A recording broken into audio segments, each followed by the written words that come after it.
சுவாமிஸ் கிச்சனில் நம்ம இன்னைக்கு பார்க்க போகிற ரெசிபி கேழ்வரகு கூழ் எப்படி செய்யுதுன்னு பார்த்துருவோம்.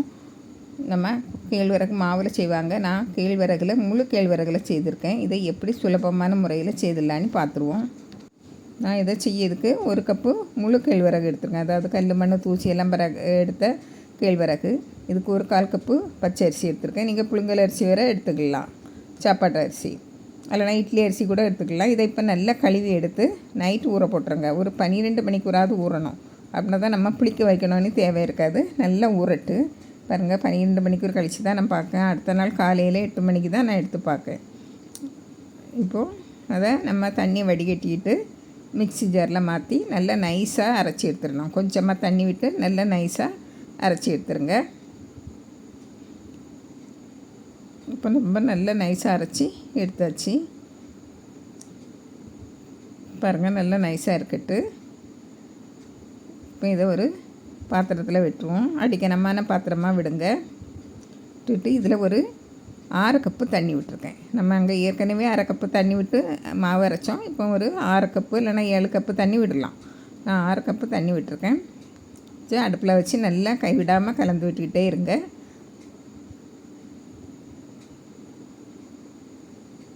நல்லா மீடியம் ஃப்ளேமில் வச்சு கலந்து விடுங்க.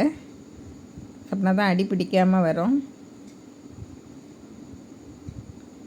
பாருங்கள், நல்லா கைவிடாமல் கிளறி விட்டுக்கிட்டே இருங்க.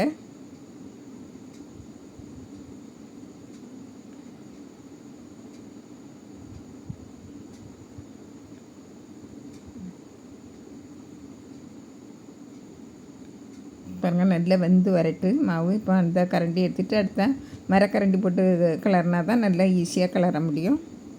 பாருங்கள், இறுகி வந்துட்டு இப்படி நல்லா இறுகி பளபளன்னு வரணும். ஒரு 10 நிமிஷம் ஆயிருந்து எனக்கு. இப்படி வந்த பிறகும் நம்ம நல்லா கிண்டிக்கிட்டே இருக்கணும். இப்போ இதுக்கு தேவையான அளவு உப்பு போட்டுருங்க. இதை இனிப்பு கூழாட்டு கிண்டுவீங்களுக்கு உப்பு கொஞ்சம் குறைச்சி போட்டுவிடுங்க. இனிப்பு கூழாட்டும் கிளறி சாப்பிடலாம், நல்லாயிருக்கும். சின்ன குழந்தைகளுக்கு இனிப்பு போட்டு கொடுத்தா நல்லாயிருக்கும்.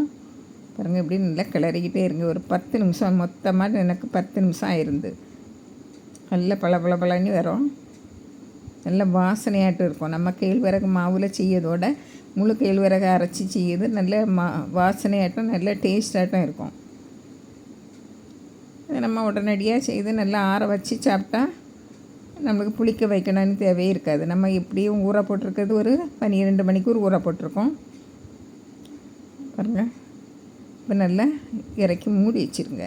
நல்லா மூடி இருக்கட்டும். நல்லா ஆறின பிறகு நீங்கள் பாருங்கள், நல்லா இறுக்கி நல்லா கெட்டியாக வந்திருக்கும். பாருங்கள், ரொம்ப கெட்டியாக இருக்காது. நான் அது நிறைய தண்ணி விட்டு கிளறினால ரொம்ப கெட்டியாக இருக்காது. பாருங்கள், இப்படி இருக்கும். நல்லா கிளறி விட்டுருங்க. நல்லா கலந்து விட்டுட்டு இப்போ நம்ம வேறு தேவைக்கு எடுத்து நம்ம மோர் சேர்த்து நம்ம கலந்துக்கிடலாம். உங்களுக்கு குழந்தைகளுக்கு வேணும்னா கொஞ்சம் இனிப்பு, அதாவது வெள்ளைப்பாகு காய்ச்சி அதில் கொஞ்சமாக விட்டு நீங்கள் கரைச்சி கொடுக்கலாம், நல்லாயிருக்கும். பாருங்கள், இதில் இப்போ நான் மோர் விட்டுருக்கேன்.